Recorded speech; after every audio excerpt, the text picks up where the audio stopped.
Pak Ganjar, Bang Anies, dan Pak Prabowo. Yang jelas cuma dua, Pak Prabowo dan Pak Ganjar. Kalau Anies ya udah blacklist lah. Oh gitu. Partai Garuda kita cuma bilang kiblat kita ke konstitusi kok. Iya. Sesimpel itu kita. Jadi kami bahwa ketika ada yang mengeluh terhadap anggota DPR, bukan anggota DPR yang kami salahkan dia. Iya. Kalian yang salah. Loh, kok kami yang salah? Assalamualaikum warahmatullahi wabarakatuh. Salam sehat buat Tribuners. Kembali lagi berjumpa dalam program Banpol, bicara santai politik.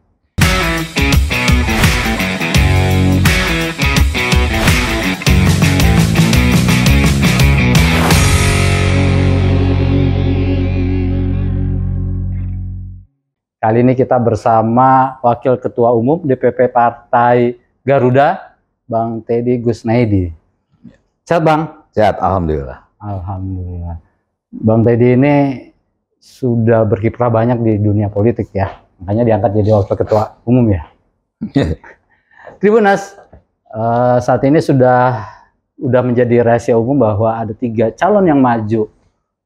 Kemungkinan ada 3 ya, yang 2 sudah pasti. Anies Baswedan dan Ganjar Pranowo.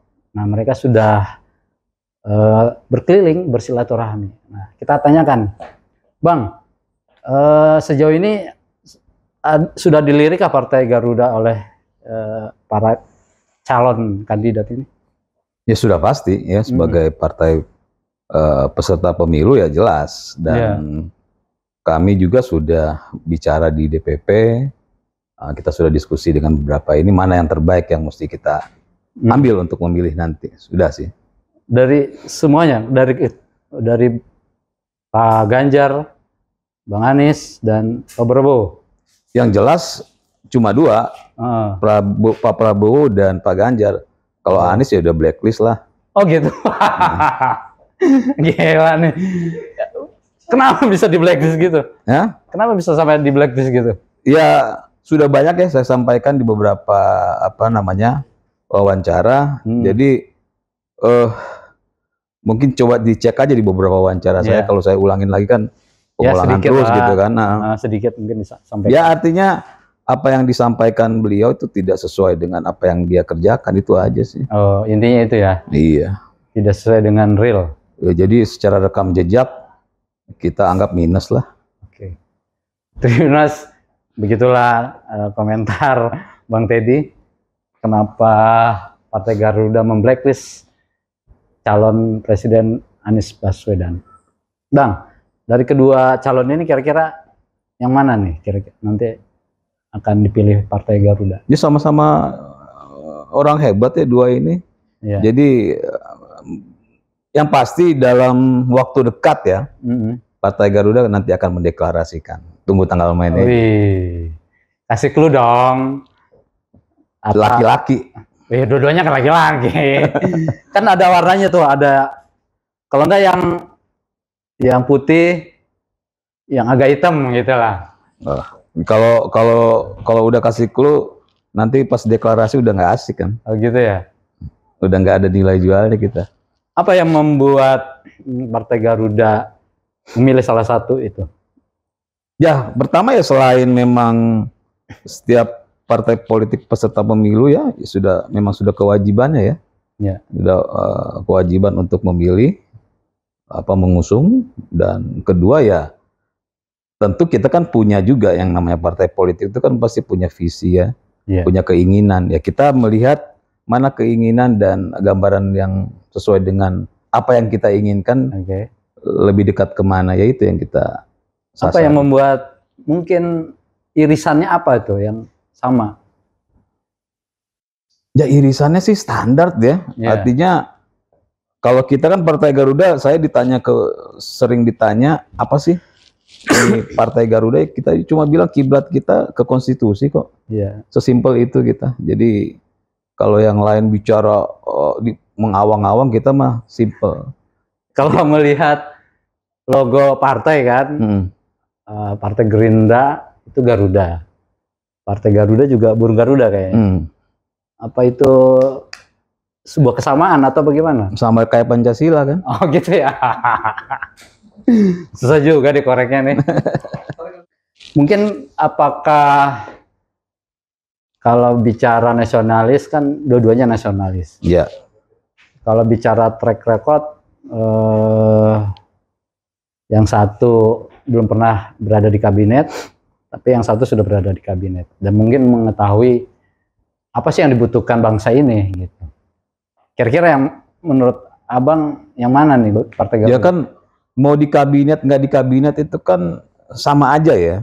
Kalau memang orangnya sudah cara kerja, cara pandangnya itu sudah sesuai dengan yang kita lihat, kita nggak melihat dia di kabinet atau tidak di kabinet. Ya, makanya kenapa saya bilang yang tadi saya sebutkan di blacklist itu kan nggak pernah, walaupun pernah di kabinet dan pernah di mana sebagai kepala daerah, dua-duanya kita lihat kan memang minus ya. Jadi untuk apa lagi gitu kita melihat ke situ. Jadi tidak melihat bahwa orang itu pernah di kabinet atau tidak. Yang penting sosoknya. Ini kan kita melihat sosok ya. Sosok ya? Sosok, karena bagaimanapun tidak bisa terlepas dari sosok ya. Sikap pribadi seseorang itu kan humble, mewakili apa yang akan dia lakukan nanti. Itu yang kita lihat. Dari dua calon ini, kira-kira mana yang humble? Dua-duanya humble kan? Dua-duanya humble. Kayaknya sih cocok nih kalau humble lawan humble. Nah, berarti kan ada kesamaan visi nih. Satu yang mungkin kita tahu bahwa sebagai partai nasional tentu selalu menjaga keutuhan NKRI.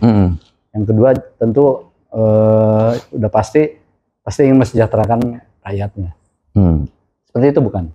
Ya iyalah, itu kan makanya saya bilang tadi kiblat kita itu kalau secara politik ya negara yaitu the konstitusi ya mau nggak mau sudah menjawab itu semua gitu kan. Dan memang kenapa kami akan memilih di antara dua nama ini ya karena kami melihat mereka masih berada di rel konstitusi. Itu aja. Tafsirkan aja sendiri. Saya pengen tanya nih, mungkin agak dalam nih. Dari hasil silaturahmi kemarin, sebelumnya, biasanya kan ya kalau yang masuk tim koalisi itu kan mendapatkan sesuatu ketika calonnya menang. Ya. Apakah ada bergening seperti itu? Ya begini ya, kita tuh sering ngelihat orang ketika udah di politik bicaranya kami tidak butuh jabatan, kami hanya untuk rakyat berjuang. Itu bullshit, bohong semua tuh. Ya itu kalau yang ngomong begitu tuh orang-orang bohong semua. Karena kan kita ada di partai politik ini, itu kan memang tujuan partai politik adalah untuk mendapatkan kekuasaan.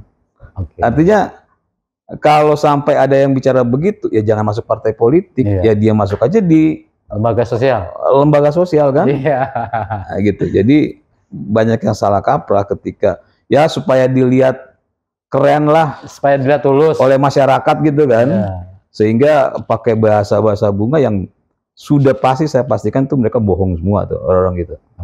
Jangan dipilih yang begituan. Jangan dipilih ya. Yalah orang-orang bohong ngapain? Jadi memang ada sesuatu yang memang harus diperoleh ketika calon kita menang gitu ya. Karena sesuatu itu untuk membangun bangsa Indonesia. Bang,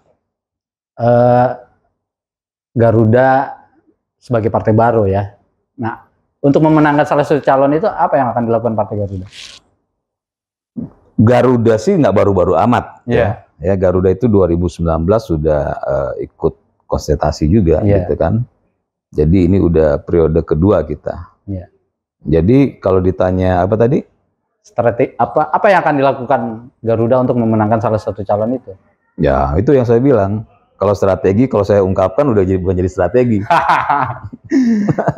Kan mungkin sesama nasionalis dan ingin sama-sama mensejahterakan rakyatnya. Nah, apa yang disasar nanti dari Partai Garuda untuk memenangkan salah satu calon? apa yang disasar ya. Iya. Kalau kita ya dimanapun selalu kita jawab bahwa gini nih, kita ini sebenarnya kalau semuanya berjalan di atas rel konstitusi, Oke. masalahnya walaupun bukan berarti tidak pernah akan ada masalah, tapi bisa meminimalisir masalah.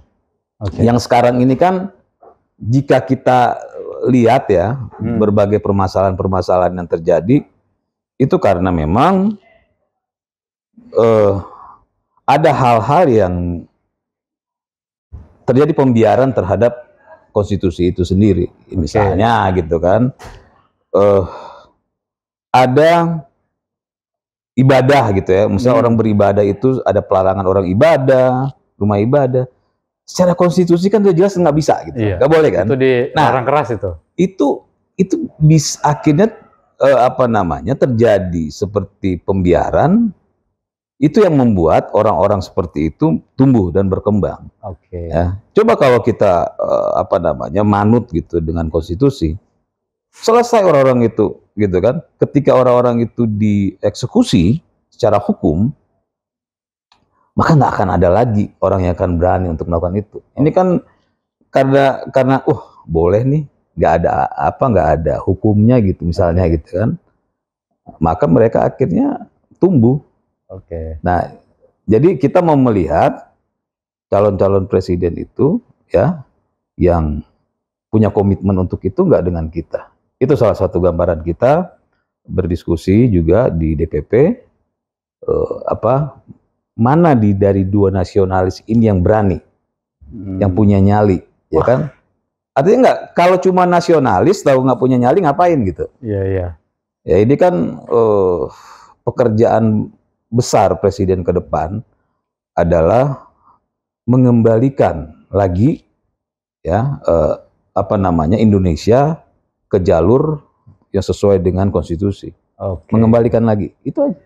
Jadi kalau melihat tadi Abang sampaikan, kalau nggak punya nyali, jangan di tempat, ya nggak? Iya. Artinya, Tribuners, kalau kita lihat dari sosok dua ini, Pak Ganjar dengan Pak Prabowo adalah mantan Jenderal TNI AD, Kopassus, Danjen Kopassus. Sedangkan ini sipil. Ya, mungkin Tribuners yang bisa mengkoneksikan antara siapa dari kedua calon ini yang akan dipilih Partai Garuda gitu ya? Ya, silakan aja Artinya cluenya sudah jelas, tegas tapi punya nyali. Gitu tapi jangan salah, nyali itu kan nggak ada urusan dengan dia punya background ya. Kita pernah punya pimpinan yang backgroundnya militer tapi nyalinya nggak ada gitu kan. Kita pernah punya dan kita masih punya presiden saat ini orang sipil yang nyalinya di atas rata-rata. Ya, jadi tidak ada background untuk untuk itu gitu. Artinya Bang tadi sudah menyampaikan clue bahwa sipil juga punya nyali gitu ya kan? Iya. Seperti Pak Jokowi. Betul ya? Iya. Jadi Tribuners bisa menilai mana arah Partai Garuda dari dua pilihan ini, Pak Ganjar Pranowo atau Pak Prabowo Subianto. Ya, tadi sudah disampaikan. Baik lagi ya, Tribuners. Bang Teddy. Ya. Ini kan saat ini milenial jumlah pemilihnya meningkat drastis. Ya. Sebagai partai yang ingin memenangkan pemilu atau ingin eksis di pemilu 2024, dan tentunya juga langkah itu akan menjadi tolak ukur kemenangan calon yang dipilih. Apa yang akan dilakukan untuk merangkul para milenial? Kita beda ya, Partai Garuda itu tidak ingin menjadi kita mau caleg-caleg kita itu orang-orang yang lahir dari Partai Garuda itu menjadi orang-orang munafik. Artinya begini, sering ya kita ngelihat ada caleg gitu bicara di depan masyarakat pemilih bahwa kami akan begini, kami pro rakyat dan segala macam. Itu udah pasti bohong, udah jelas saya bilang. Kenapa? Karena gini, orang itu pasti punya keresahan sendiri, ya. Dia pasti punya keresahan, maka keresahannya itulah yang dia sampaikan. Ketika dia jadi caleg, itu yang disampaikan keresahannya dia, ya. Nah, pemilih itu melihat, oh, ini relate dengan saya, maka dia pilih orang itu. Jadi bukan malah, karena akhirnya menjadi nggak jujur, karena ketika dia datang ke sebuah tempat, ya, dia melihat tempat itu, oh arahnya ke kanan, dia akan ngomong bahwa dia orang kanan. Untuk meraih suara. Ke kiri, ketika di suatu tempat yang arahnya ke kiri, dia bilang dia ke kiri. Ya, jadi yang begitu tuh banyak, sehingga kita nggak mau seperti itu. Nah, sesuai dengan pertanyaan tadi soal anak-anak muda. Kita nih selalu bicara begini. Saya dan Partai Garuda itu selalu bicara dengan, apalagi kita nih, tim kita anak-anak muda nih rata-rata nih. Rata-rata ya. Rata-rata anak muda, caleg-caleg kita pun, apalagi untuk DPR RI itu mayoritas muda. Anak muda. Bukan, jadi gini, bukan karena kita mau ngelihat, oh ada pangsa pasar anak muda, kita pasang anak muda.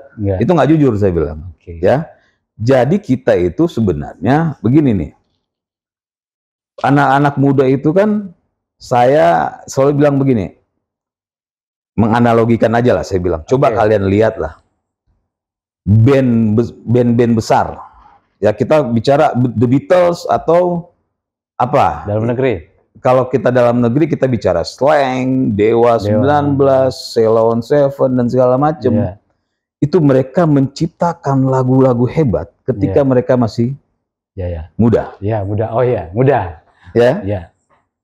Coba lagu-lagu yang mereka ciptakan setelah mereka di atas 40 tahun, artinya sudah berumur gitu kan, enggak sebesar sedahsyat dengan yang ketika muda itu masih muda.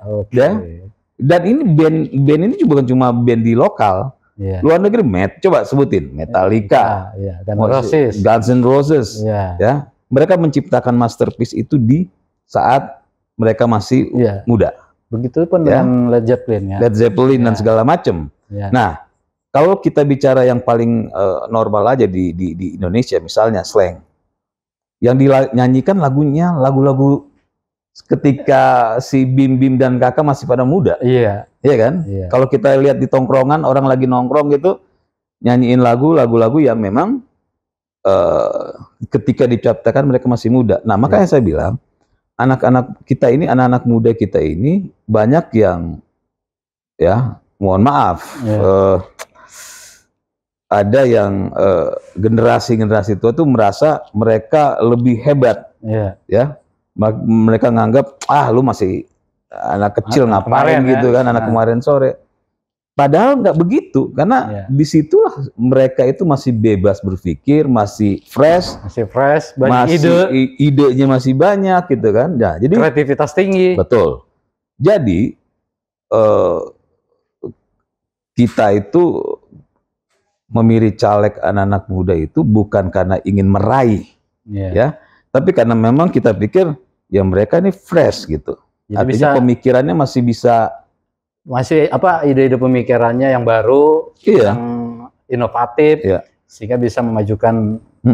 Jadi bukan karena bangsa Indonesia ini, gitu bukan karena wah bangsa anak muda kita pasang anak muda, itu nggak jujur. Kita nggak ke situ gitu. Keren. Benar, kalau dia bilang Bang tadi, saya juga masih muda. Bang, boleh tahu nggak di Garuda itu bacalek termudanya berapa usianya? Saya terus terang aja belum sampai ke situ ya. Belum sampai ke situ. Cuma dari data yang saya lihat ya memang kepala 2 rata-rata gitu ya. Kepala 2, ada yang kepala 3. Jadi benar-benar masih fresh ya. Fresh secara pemikiran ya. Ya, secara pemikiran. Jadi bukan karena mau mengejar kuota pemilih, nggak ada urusannya. Oke, Ini saya baru dengar nih, jadi analoginya bahwa Partai Garuda ini mengakomodir aspirasi anak muda dengan anak muda gitu ya. Ya, keterwakilan anak muda. Bukan keterwakilan, sorry. Jadi kita nggak, kalau bicara keterwakilan, seperti kita mau mencocok-cocokkan. Kita nggak mau, itu nggak jujur. Artinya gini, anak muda memahami apa yang terjadi saat ini. Ya. Ya kan? Anak muda memahami apa yang dibutuhkan saat ini. Ya. Seperti itu kan maksudnya? Ya, jadi gini, sering ya kita bilang gitu, anak-anak muda sekarang itu pada males, pada gadget, gitu kan? Lebih banyak main game, nggak kayak kami dulu, kan begitu tuh. Sering banget dengar kan? Udah.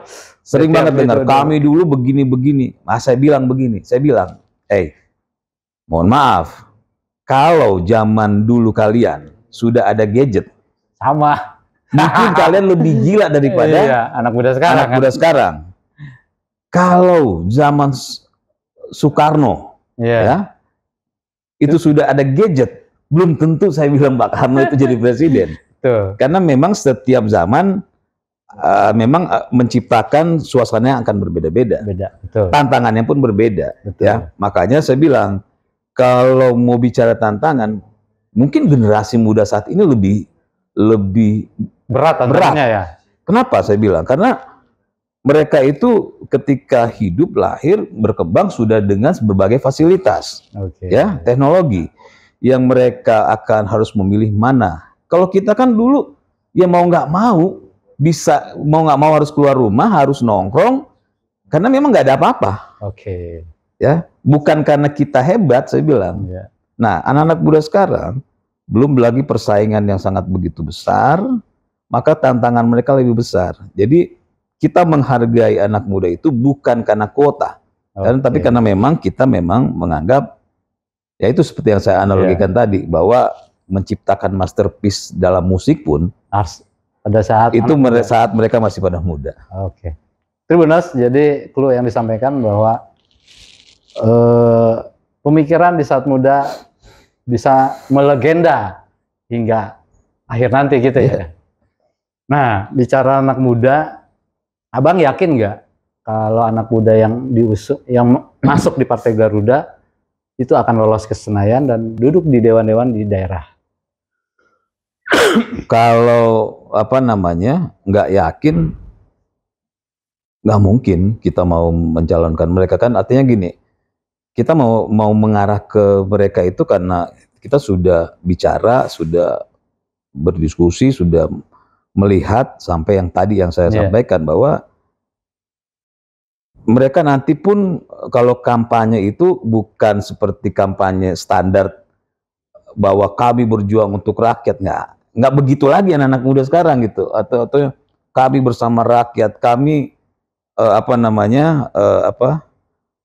kami berdiri bersama rakyat, kami peduli sama rakyat. Itu kan bahasa-bahasa yang akhirnya masyarakat itu selama hampir 20 tahun tuh dicocokin dengan bahasa-bahasa itu yang sudah mereka anggap apa sih ngomongnya. Anak-anak muda sekarang pun udah nggak bisa. Optimistis ya? Ya pasti lah. Artinya ada angka yang ditargetkan? Ada lah. Berapa persen? Yang pasti lolos. Pasti lolos. Sorry, Abang memang luar biasa. Jago menyimpan. Tribuners, terakhir kita akan tanya, Bang, biasanya nih kan udah bukan jadi rahasia umum bahwa money politik itu akan menjadi kartu truf untuk meningkatkan suara. Menurut Abang gimana? Nah, ini menarik nih. Jadi kita semua itu sering dengar ya, ada masyarakat yang bilang begini. Bani Piro? Bukan. Oh, bukan. Masyarakat bilang begini. Kenapa mereka mau terima uang? Ngapain? Ketika kalian datang janjiin sesuatu, ketika jadi boro-boro datang. Iya. Janji yang kalian sampaikan tuh nggak dilakuin, apalagi datang. Iya. Ya. Telepon aja susah. Teleponnya susah. Iya. Ini bisa dicek, ada dari Sabang sampai Merauke. Ya. Bahwa bahasa masyarakat begini. Apa jawaban kami? Jawaban kami bahwa ketika ada yang mengeluh terhadap anggota DPR, bukan anggota DPR yang kami salahkan dia. Iya. Kalian yang salah. Loh, kok kami yang salah? Katanya. Milih. Saya bilang begini nih, karena kalian memilih orang yang jelas-jelas ya. Pertama, kalian tahu orang itu sebenarnya berbohong. Apa berbohong itu? Jadi gini, ini tips buat masyarakat pemilih. Untuk memilih caleg itu supaya nggak dibohongin lagi, cuma simple. Apa tuh? Lihat partainya. Jadi gini, banyakan partainya itu kan ke kiri nih. Misalnya ada partai yang arahnya ke kiri. Ini caleg ini ngomong ke kanan, udah pasti ini caleg bohong. Tips ya. Jadi misalnya mau pilih Partai Garuda nih, lihat kan zaman teknologi nih sekarang nih, tinggal lihat aja pernyataan-pernyataan Partai Garuda. Misalnya nih, oh Partai Garuda ternyata anti terhadap penutupan rumah ibadah. Misalnya nih, dia lihat, oh ini sesuai dengan bukan keresahan gua. Maka dia akan pilih itu. Tapi ketika caleg Partai Garuda datang ke wilayah yang misalnya nih, wilayah yang yang arahnya itu menyetujui sekelompok orang yang menyetujui penutupan rumah ibadah misalnya. Nah, dia bilang, saya mendukung kalian bahwa tidak boleh jangan sampai ada orang yang agama ini masuk ke wilayah kalian nih, bahaya nih. Saya sebagai caleg Partai Garuda akan mendukung kalian. Nah itu udah pasti bohong tuh caleg kita. Hanya karena supaya dapat suara dari itu. Makanya untuk masyarakat memilih caleg itu simple. Lihat arah partainya. Kalau arah partainya ke kanan sesuai dengan keresahan kalian, maka pilih ya itu. Kalau seandainya partainya ke kanan tapi calegnya bilang ke kiri, itu caleg pembohong udah. Saat ini kan di media sosial rame nih tentang kunjungan Gibran ke Pak Prabowo dan juga relawannya mendukung Pak Prabowo. Abang melihatnya gimana sih Bang? Kemana sih arah Pak Jokowi itu? Arah Pak Jokowi yang jelas bukan ke Anies itu aja. Ya, kita juga tahu itu mah. Ya jelas ya, yang jelas. Kalau kita ngelihat Pak Jokowi ini kan suka sekali mengirimkan sinyal ya. Iya.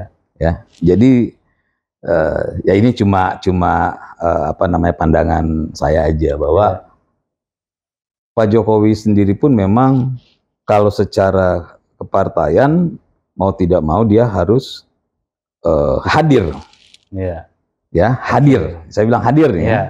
Secara fisik hadir untuk Pak Ganjar. Dia harus hadir. Tapi maka yang digunakan untuk kehadirannya dia bermain simbol yaitu dengan Gibran. Gibran hadir dengan Pak Prabowo. Ya kan? Artinya kalau saya melihat bahwa Pak Jokowi memang sangat berharap dua calon ini benar-benar jadi. Dia punya kepentingan karena dua-dua ini memang tujuannya kan dan sudah punya sikap untuk meneruskan meneruskan kerja Pak Jokowi. Pak Ganjar juga punya sikap yang sama, bahkan akan meneruskan semua kerja Pak Jokowi. Pak Prabowo pun begitu. Sehingga beliau menjaga jangan sampai kelihatannya jangan sampai ada salah satu yang akhirnya tidak menjadi kontestan. Saya melihatnya di situ. Tribuners, begitulah tips dari Bang Teddy. Jangan pakai emosi ya. Udah jelas. Pakai pemikiran sehingga pemilihan Anda tepat. Siapa caleg yang Anda pilih dan bisa menyampaikan keresahan Anda dan mendapatkan jawaban dengan janji-janji yang telah diberikan. Jangan kemana-mana, Tribuners, sesi wawancara berikutnya akan lebih seru.